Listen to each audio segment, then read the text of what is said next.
À Tendéou, Félix Grégoire passe les premières heures de ce 1er janvier 2018 chez lui à la maison à Gonzagueville, dans la commune de Port-Boué.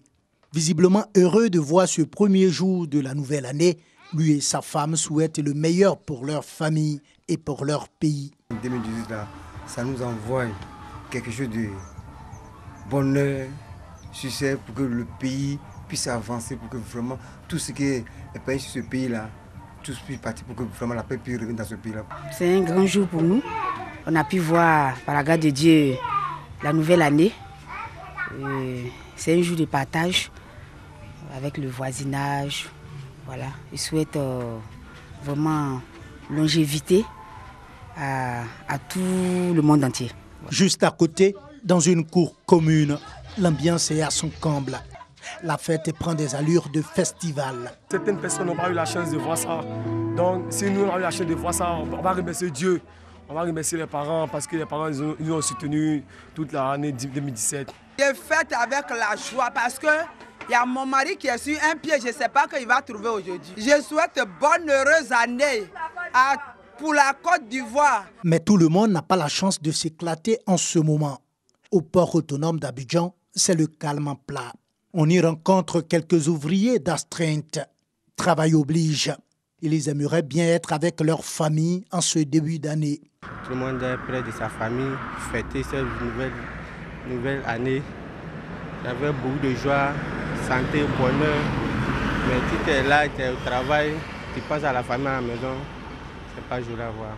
À Cocody, de nombreuses personnes ont choisi de rester en famille ce 1er janvier, sans oublier de formuler de meilleurs vœux à ceux qui les aiment et à leur pays. C'est les vœux de bonne et heureuse année, de bonne santé du président de la République avec sa famille et penser aussi aux membres du gouvernement qui l'entourent. Une paix, je veux dire vraie, si je peux encore le dire, que le Seigneur vient désamorcer les cœurs des uns et des autres et que nous puissions nous rassembler pour construire ce pays-là. Personne d'autre ne pourra le faire à notre place. Comme chaque année, la matinée du 1er janvier 2018, les rues d'Abidjan sont désertes. Mais la fin de la journée, elle, promet d'intenses moments d'allégresse.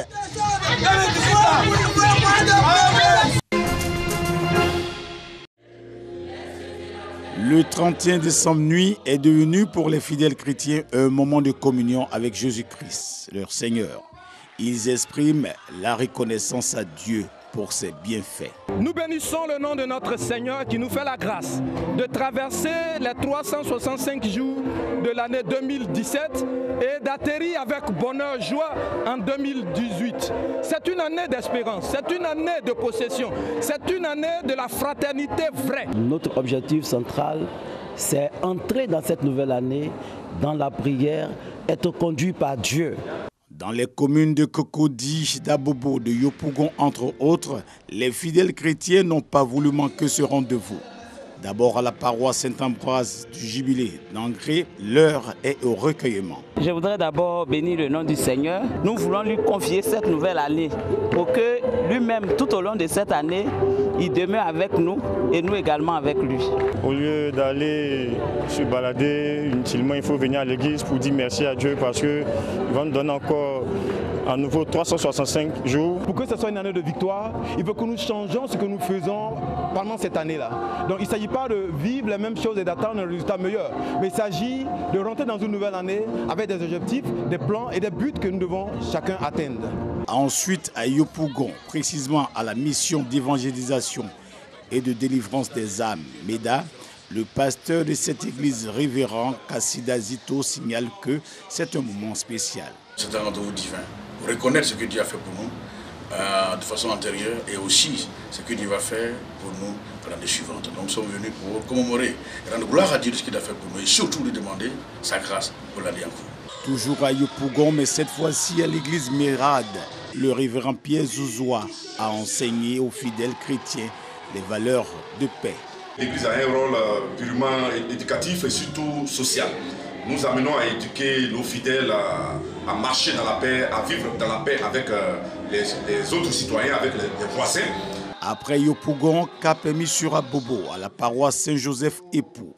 Le père Seka, curé de cette paroisse, a demandé aux chrétiens de prier pour toutes les autorités afin que 2018 soit une année de bonheur. 2018 est enfin là. Espérance, paix et prospérité, des vœux chers aux fidèles chrétiens pour cette nouvelle année. Boutros Ghali est devenu le 6e secrétaire général de l'Organisation des Nations Unies le 1er janvier 1992. Il propose dès son entrée à la tête de l'ONU l'idée de Peace Enforcement, soit que l'ONU devrait pouvoir imposer la paix par la force dans un pays donné au besoin en affrontant militairement ses combattants. Il crée au sein de l'organisation internationale 2 nouveaux départements, le département des opérations de maintien de la paix et le département des affaires politiques. Il augmente dès 1993 le nombre de troupes de l'ONU, le faisant passer à 80 000. Dès son entrée également, il fait publier l'agenda pour la paix, contribution importante à la doctrine de la diplomatie préventive. Ce rapport novateur vise à mieux organiser les opérations de maintien de la paix qui, en cette période de fin de guerre froide, augmentent de manière exponentielle et font s'envoler le budget. Cet agenda pour la paix résulte des réflexions d'une session exceptionnelle du Conseil de sécurité tenue fin janvier 1992 avec la participation des présidents Bush, Helsinki, Mitterrand et du Premier ministre John Major qui réfléchissaient au moyen d'utiliser le Conseil de sécurité et l'ONU pour assurer la paix et la sécurité dans le monde. Parmi les propositions originales contenues dans ce rapport, il y a la collecte permanente d'informations sur la situation politique, économique et sociale des États membres, un système d'alerte rapide sur les menaces contre la paix, le déploiement préventif d'observateurs ou de forces de maintien de la paix en cas de vive tension. Le rapport recommande que le Conseil de sécurité utilise l'article 42 de la Charte et puisse décider d'entreprendre des actions militaires en cas de besoin. Cela suppose que les États membres mettent à disposition de l'ONU des forces armées à titre permanent. Il recommande aussi que les États membres fournissent des unités d'imposition de la paix composées de volontaires bien entraînés et placées sous l'autorité du secrétaire général. L'agenda pour la paix introduit aussi le concept nouveau de consolidation de la paix, peace building. Faute d'une autorité forte et unifiée, l'ONU se trouve confrontée à des problèmes très classiques. Le désordre engendre le pillage et le pillage est le fait en définitive de tous, surtout si les corps d'armée sont composés d'éléments hétéroclites. En Somalie et au Rwanda, l'ONU doit se retirer devant l'intensification de la guerre civile.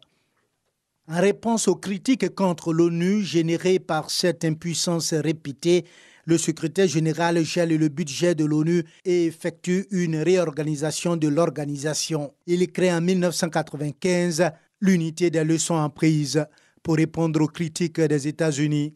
Mais cela n'empêche pas la superpuissance de mettre un veto à ce qu'il ne soit pas réélu. En 1992-1995, il se déroule l'opération de Somalie. Le contingent onusien s'enlise, échouant à dompter les seigneurs de la guerre qui se partagent le pays. L'échec majeur du mandat reste en 1994, l'incapacité de l'ONU à prévenir puis à arrêter le génocide au Rwanda malgré la présence sur place d'une mission, la MINUAR, depuis l'année précédente. Boutros Ghali réclame une ONU allant au-delà du maintien de la paix et promouvant une action économique et sociale en profondeur. Sa démarche exaspère les États-Unis qui se méfient de l'ONU. C'est pourtant leur enfant, mais celui-ci s'est à leurs yeux dévoyé. L'Assemblée générale ayant manifesté, en particulier dans les années 1970, un tiers-mondisme anti-américain virulent. Pour les États-Unis, qui paraissent souvent au bord de quitter l'organisation, le secrétaire général n'a pas à être un personnage politique. En 1996, le renouvellement du mandat de Boutros Ghali déclenche un bras de fer, principalement entre les États-Unis, qui ne veulent plus de l'Égyptien, et la France, très attachée à l'occupation du poste de secrétaire général par un francophone, francophile de surcroît. Les États-Unis ne pouvaient que l'emporter. Boutros Ghali, amer, n'obtient pas un second mandat. Il est le premier secrétaire général de l'Organisation internationale de la francophonie de 1997 à 2002. Boutros Ghali est né au Caire le 14 novembre 1922. Il est décédé dans la capitale égyptienne le 16 février 2016 à l'âge de 93 ans. Il était marié à Leia Maria Boutros Ghali.